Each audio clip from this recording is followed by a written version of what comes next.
2023 was a unique year for the market. I wanted to take a minute and update you on a few things as we head into 2024 and also know what it is to prepare for. So, number one, we're going to go over the current state of the market. Number two, we're going to go over some opportunities that I see as we get into 2024. Number three, I wanted to share some exciting news about the team and myself. So, if I had to describe what the market was like in 2023, I would use the word gridlock. Not a lot of homes were selling. Interest rates hit a 23-year high, and it caused a lot of people to panic and it pulled them onto the sidelines. Now, there were still a lot of transactions happening, however, just not to the levels that we expected. Most of the transactions were happening where people that were having life events, either a death in the family, moving, a growing family. Those were some of the main reasons. Or some folks wanted to get rid of their golden handcuffs of the low interest rates, use their equity, and move on to the next phase in their life. And so we saw a lot of buyers taking advantage of opportunities to negotiate better prices on homes.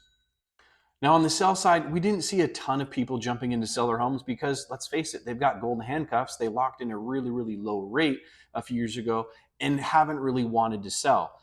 With home prices and inflation coming down, we're starting to see things heat up in the housing market with more inventory starting to come back onto the market. Now, as far as home values go, we did see some movement in them. However, it wasn't a ton of movement.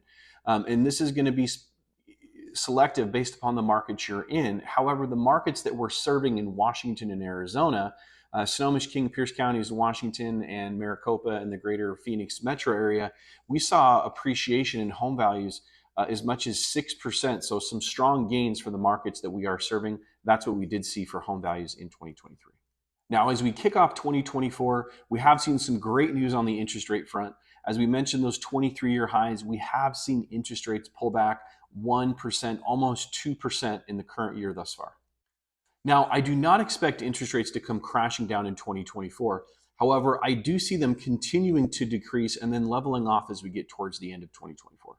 Keep in mind that mortgage rates do move in advance of the Fed. So when you're hearing the Fed come on the news headlines that they're lowering interest rates, many times the mortgage market has already reacted to that and are seeing the benefits of the lower rates. Now, the Fed has mentioned that we will see an increase in rate hikes or rate reductions in 2024.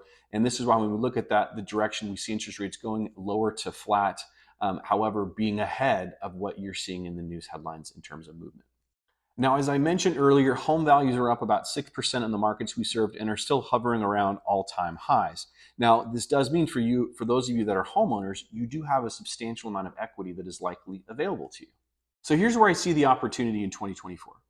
If you're someone that's carrying a large amount of unwanted debt, maybe you're being impacted by the recent change to student loan forgiveness and the exemption of payments. Maybe you have large credit card balances, or maybe you've acquired debt from a home remodel, or there's just some auto loans that you want to get rid of and you want to consolidate.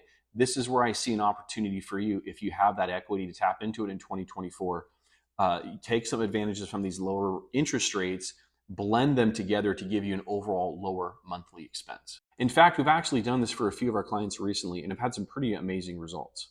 For example, we were most recently able to take a client, consolidate some of their debts, and save them as much as $1,200 a month in their monthly cash flow obligations. Now, everyone's situation is going to be just a little bit different.